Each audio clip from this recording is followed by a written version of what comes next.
and windy across Utah. Right conditions for wildfires. That's right. Tonight, evacuations in order in southern Utah from a wildfire burning out of control. The evacuations in the Mammoth Creek Village, which is east of Cedar City, near the Dixie National Forest in Garfield County. We have team coverage tonight of that fire and the hot, dry, windy conditions fueling them.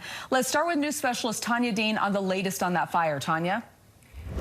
Dan and Debbie, a lot of eyes are on the Mammoth Creek fire right now. We know the fire has burned over 500 acres, and fire crews say it's grown today because of high winds. There are around 250 homes and cabins in the area, and about 150 people had to be evacuated. Some have lived there for decades.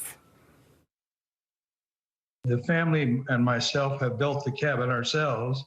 It's a dome home. This is the cabin Bob Donaldson built in 1985. We just go up there and hug the trees, and it's great. It's just great. He and his wife live in St. George, but for the past 35 years, they've spent their summers in Mammoth Creek. In fact, they just got there yesterday. And, we've been up there for about 2 hours. We'd unloaded the SUV, and all of a sudden, a lady comes by in her big truck and says, "Big problems coming up." Here's what she meant. A wildfire creeping towards 250 homes and cabins in Mammoth Creek Village. 566 acres and growing. Just a huge billow of smoke coming up to the south and west of our property, probably 2 or 3 miles away.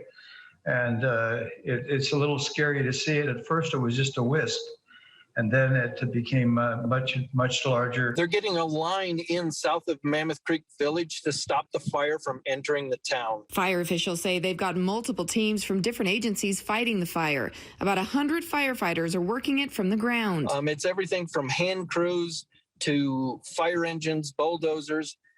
Today we had 4 single-engine air tankers up and 2 large air tankers. One of the firefighters even helped Bob get out safely. He came by and said, "Bob, we got to evacuate you. We're evacuating everybody on the mountain."